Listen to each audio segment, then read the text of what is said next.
야구를 좋아하는 사람들이라면 저마다 응원하는 팀이 있을 것이다. 나는 두산 베이스의 팬이다. 내가 타자라고 가정한다면 어떤 점이 가장 어려울까? 스트라이크 3개면 아웃이 된다는 것이다. A라는 타자에게만 아웃되지 않고 계속 배트를 휘두를 수 있는 특권이 있다면 어떨까? 안타를 칠 때까지 하루 종일 아니면 일주일 내내 타석에 설 수 있다면 어떨까? A 타자의 타율은 18이 될 것이다.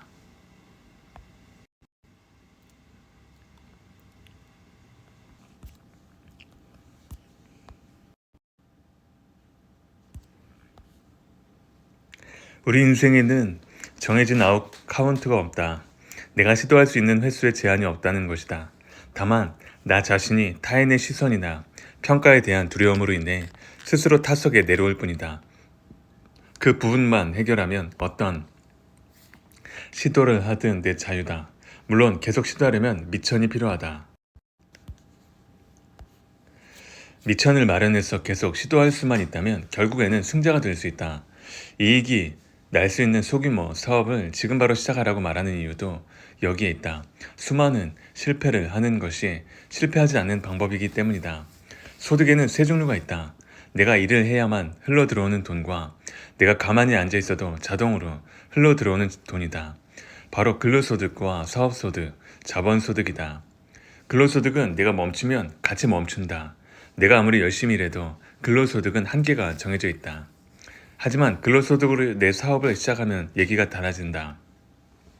초반에는 시스템을 구축하는 데 비용이 들지만 수익 구조가 잡히고 나면 소득이 증가하는 속도가 빨라지는 구간이 생긴다. 그러면 번 돈을 재투자해서 더 많은 수익을 창출할 수 있다.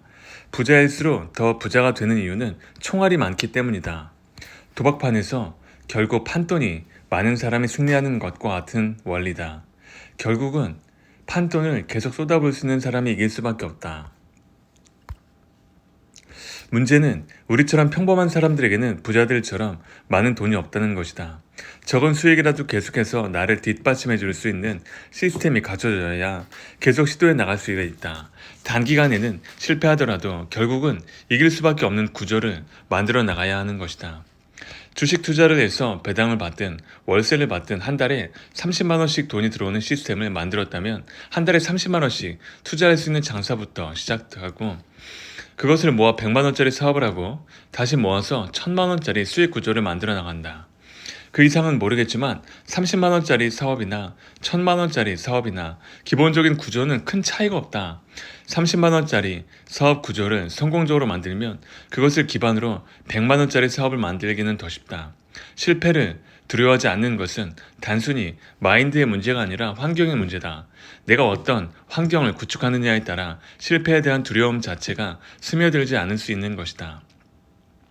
이런 환경을 만들기 위해 지금 바로 시작해야 한다. 나처럼 의지력이 약하고 지극히 평범한 데다 잘난 것 하나 없는 사람이 사업을 시도했을 때 성공할 확률이 10%라면 10번 이상 시도하면 된다. 그렇게 할 수 있는 환경을 만들기 위해서는 작은 사업부터 시작하고 안정적인 구조가 만들어지기 전까지 근로소득을 버려서는 안 된다.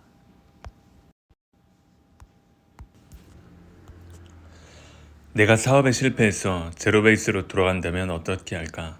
모든 자산을 잃어버리고 남은 것이 하나 없다면? 나는 일단 아르바이트를 해서 500만 원을 모을 것이다.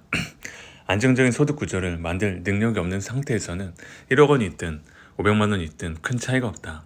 1억 원이 있다면 100만 원짜리 사업을 100번 시도할 것이고 500만 원이 있다면 100만 원짜리 사업을 5번 시도할 것이다. 돈이 많든 적든 내가 할 수 있는 일을 하는 것이다. 500만 원으로 100만 원짜리 사업을 5번 시도해서 모두 실패했다면 다시 아르바이트를 해서 500만 원을 모아 또다시 5번 시도할 것이다. 짧게는 1, 2년, 길게는 수년 동안 반복하다 보면 월 100만 원을 벌 수 있는 사업이 자리를 잡아 순이익을 500만 원까지 끌어올릴 수 있다. 그 다음에는 매달 300만 원을 나의 인건비로 가져가고 남은 돈 200만 원은 다른 사업에 투자한다. 기존의 인프라를 활용하려면 처음 수익을 낸 사업과 연관된 아이템이어야 한다. 두 번째 사업에서도 수익이 나기 시작하면 성장 가능성이 더 높은 곳에 지원을 자원을 집중한다. 이런 식으로 사업을 확장하면 각각의 사업들이 서로 연결되면서 시너지가 생긴다. 그러면 그 사업들을 묶어서 더 큰 사업을 할 수 있다. 내가 지금 서 있는 것도 바로 이 단계다. 자산이 어느 정도 축적되면 사업에 실패하더라도 미천을 마련하기 위해 아르바이트를 하지 않아도 된다. 실패해도 다시 일어설 수 있는 것은 끈기 있고 강인한 근성 때문이 아니다. 사업이 잘 되고 있을 때 최악의 상황을 준비했기 때문이다. 처음에는 종잣돈을 모으고 사업에 투자해서 실패하면 다시 종잣돈을 모은다. 이렇게 반복하다 보면 첫 사업이 자리를 잡고 수익 구조가 자동화되면 잉여금으로 두 번째 사업을 시도한다. 지금까지 이뤄놓은 모든 것들이 내일 당장 사라진다고 해도 나는 처음부터 이 과정을 다시 시작할 것이다. 보통 사람들은 수미터 높이에 매달린 외줄을 탈 수 없다. 하지만 외줄을 30cm 높이에 매달아 놓았다면 누구나 부담 없이 시도해 볼 수 있다. 열정이나 도전 정신은 저절로 나오는 것이 아니다. 시도하고자 하는 마음을 끌어내는 환경을 만드는 것이 중요하다. 처음부터 복잡한 사업 구조로 시작하는 사람들도 있다. 그렇게 하면 안 된다는 것이 아니다. 다만 나는 그렇게 하지 않았다. 물론 내 방식이 정답은 아니다. 사람마다 처한 상황과 능력이 다르므로 모든 사람에게 똑같이 적용할 수 있는 방식은 없다. 특정 사업 분야나 아이템에 대한 노하우와 지식을 가진 사람은 고도화된 사업 구조로 시작해도 충분히 감당할지 모른다. 하지만 그렇지 않은 사람들은 최대한 단순한 사업 구조로 시작해야 한다. 단순해야 돈이 어디서 어디로 흘러가는지, 어떤 식으로 돈이 벌리는지 원리를 파악하기 쉽다. A라는 제품이 어디서 만들어져서 어떻게 나한테까지 왔는지를 역추적할 수 있어야 한다. 그래야 돈이 흘러가는 길이 보이고 그 중에서 내가 할 수 있는 일을 떼어내면 된다.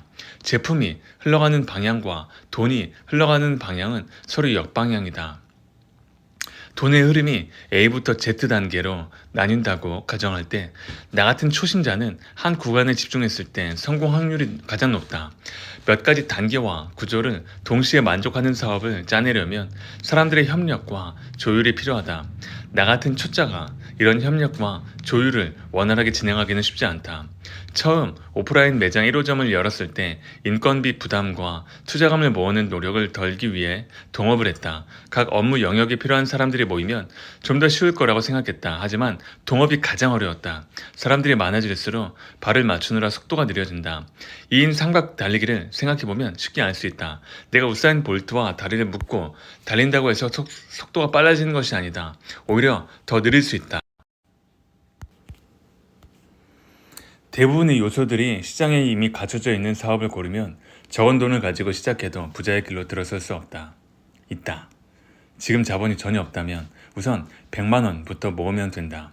백수였던 창업 다마고치는 50만 원으로 스마트 스토어를 시작했고 500만 원, 1000만 원 순으로 단계별로 종잣돈을 만들었다. 종잣돈을 모으기 위해 생활비를 아껴라, 저축을 해라는 소리는 많이 들었을 것이다. 어떤 사람들은 돈 모으기 같은 단순한 일도 복잡하게 생각하고 공부를 한다. 회사 생활을 하면 복잡하게 생각하는 것에 익숙해진다. 당연히 A가 더 좋다고 판단되는 상황에서도 각 부서 간의 KPI, 충돌, 부장님의 임원 승진, 나와 과장님의 인사 고과 등을 고려해야 하기 때문이다. 그런 습관은 그냥 버리는 게 낫다. 돈은 안 쓰면 모인다. 단순한 일도 연관된 사람이 많아지고 주변에서 이렇게 해라 저렇게 해라 훈수를 두면 불필요한 오해가 생긴다. 공든 탑이 무너지는 순간이다. 하기 싫다는 생각이 머릿속에 자리 잡는다. 우리는 여럿이 옮겨야 하는 돌탑을 쌓지 말고 한 알씨가 아니면 한 움큼씩 옮기는 모래성을 쌓아야 한다. 모래성은 계속 무너지면서 옆으로 퍼진다. 계속 모래를 붓다 보면 옆으로 퍼진 모래들이 결국 쌓인다. 모래들이 흘러내리면서 자연스럽게 기반이 다져지고 결국에는 밀어도 모양은 변할지언정 무너지지 않는 성이 된다. 지금 은행 이자는 1%대도 무너져 0%대다. 그래서인지 요즘 젊은 세대는 저축 외 주식과 펀드에 관심이 많다. 펀드와 주식 모두 원금 보장이 되지는 않지만 부동산보다는 훨씬 적은 돈으로 시작할 수 있고 환금성도 좋다. 개인이 회사의 주식을 직접 사는 것보다 전문가가 운영하는 펀드가 조금은 안전하다. 일단 위험 분산이 되어 있기 때문이다. 나 역시 펀드로 종잣돈을 모았다. 경제방송국에서 글로벌 경제 동향에 대한 프로그램을 맡고 있을 때였다. 매일같이 증권사 애널리스트들과 자산운용사 펀드 매니저들을 만날 기회가 있었으니 금융 공부를 하기도 좋은 환경이었다. 맨 처음 발을 담근 것은 일본 펀드였다. 2013년 4월부터 아베 총리가 경기 부양을 위해 양적 완화를 시작한다는 소식을 듣고 유심히 살펴보니 엔화의 움직임이 심상치 않았다.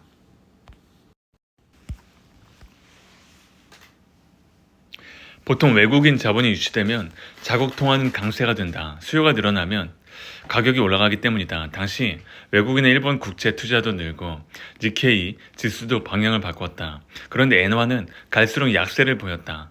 돈이 외부에서 유입되는 속도보다 더 빠르게 동화를 풀고 있다는 뜻이었다. 그런데 그런 상황이 지속되고 있었다. 국내에서는 아베노믹스의 실패, 아베 부러진 세계화살 같은 기사들이 나오고 있었는데 주가는 전혀 그렇지 않았다. 그때 나는 엔화 약세에 따른 손실을 없애기 위해 환율 변동에 대한 해지가 가능한 상품을 찾아서 가입했다. 니케이 지수에 연기한 펀드에 투자한 이후 니케이 지수가 예상보다 훨씬 더 많이 뛰었다. 이대로만 가면 부자가 될 수 있겠다는 생각마저 들었다. 하지만 상황이 바뀌기 시작했다. 글로벌 경제 흐름을 주도하던 미국의 연방준비제도 이사회 의장이었던 벤 버냉키가 테이퍼링을 발표한 것이었다. 경기 회복을 위해 풀었던 통화량을 조금씩 걷어들이겠다는 의미였다. 버냉키의 발표가 있던 날 우리나라 국채 가격이 크게 떨어졌다. 국채 가격이 하락한다는 것은 사는 사람이 없다는 뜻이고 그것은 곧 금리 상승을 뜻한다. 금리는 마트의 1+1 행사와 같다. 채권이 안 팔릴 것 같으면 금리를 더 준다. 버냉키가 달러 공급을 줄인다고 발표했으니 그냥 그 말을 믿고 달러 ETF를 샀다. 운 좋게도 달러가 올랐지만 애초에 투자한 금액이 너무 적다 보니 그 고생을 하고도 내 손에 들어온 돈은 3천만 원이 채 되지 않았다. 그 돈을 마련하고 공부하는 데 들인 시간을 생각하면 인건비도 안 나오는 선택이었다. 그냥 안 쓰고 모을 걸 그랬다는 생각이 들었다. 나에게 종잣돈 1억 원이 있다면 연간 5에서 8% 정도 수익을 낼 수 있는 배당주나 월세를 받는 부동산에 투자할 것이다. 그러면 매년 500만 원에서 800만 원의 고정 수익이 생긴다. 그중 100만 원에서 200만 원을 투자해 1년 동안 소규모 사업을 수차례 시도한다. 100만 원짜리 사업을 시도하다가 실패해도 50만 원은 건질 수 있다. 그러다 하나라도 성공하면 그 다음에 수익 500만 원에서 800만 원을 투자해서 그 사업을 키우는 것이다.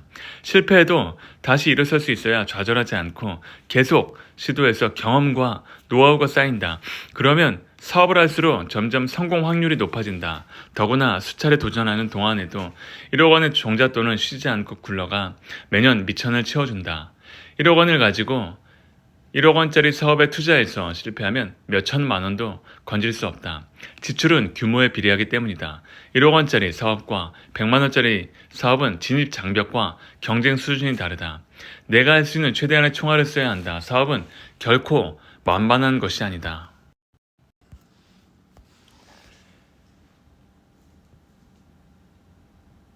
이것은 전문적인 사업가들에게나 해당되는 말이다. 사업 경험이 전혀 없는 상태에서 1억 원짜리 오프라인 매장을 여는 것과 100만 원짜리 온라인 쇼핑몰을 하는 것 중에 성공 가능성은 어느 쪽이 더 높을까? 여기서 핵심은 우리는 초짜라는 것이다. 초보가 전 재산 1억 원을 투자한다는 것은 무모한 짓이다. 나에게는 온 세상 같은 1억 원이지만 장사의 세계에서는 100만 원이나 1억 원이나 다를 바가 없는 돈이다. 1억 원으로 만들 수 있는 진입 장벽은 거의 없는 것이나 마찬가지다.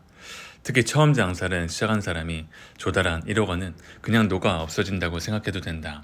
그럴 바에는 100만 원으로 사업을 100번 배우는 것이 낫다. 100만 원을 투자한 사업이 실패하면 경험을 얻지만 1억 원을 투자한 사업이 실패하면 인생의 위기에 부딪히고 좌절한다. 한쪽은 리스크가 거의 없고 다른 한쪽은 내 삶이 흔들릴 수 있다. 사업가들에게는 코 묻은 돈이지만 내게는 인생의 전부일지도 모르는 1억 원이다. 어차피 전 재산을 투입한다고 해도 그들의 경쟁 상대가 되지 못한다. 모든 것을 걸었다가 실패하면 열정 따위는 더 이상 남지 않는다. 사업에서 실패는 필연적이다. 처음 시도해서 곧바로 성공하는 사람은 극히 드물다. 실패하더라도 계속 도전하려면 내 모든 것을 걸어서는 안 된다. 모두 이런 상황에서 정신을 똑바로 차리고 있기가 쉽지 않다. 좌절감을 벗어나 몸과 마음을 회복하는 데만 적지 않은 시간이 걸릴 것이다. 나는 그저 평범한 사람이다. 특출난 능력을 지니는 것도 아니다. 그럴수록 실패해도 넘어지지 않는 구조를 만드는 것이 중요하다. 그런 상황에 처하지 않는 환경을 만드는 것이다. 무엇보다 내 능력을 객관적으로 파악해야 한다. 의지가 남다르지도 않다. 투자를 받을 만큼 능력이 뛰어나지도 않다. 부모가 계속 미천을 대줄 형편도 되지 못된다. 이런 상황에서 한두 번의 실패해도 좌절하지 않기 위해서는 최대한 종잣돈을 잃지 않아야 한다.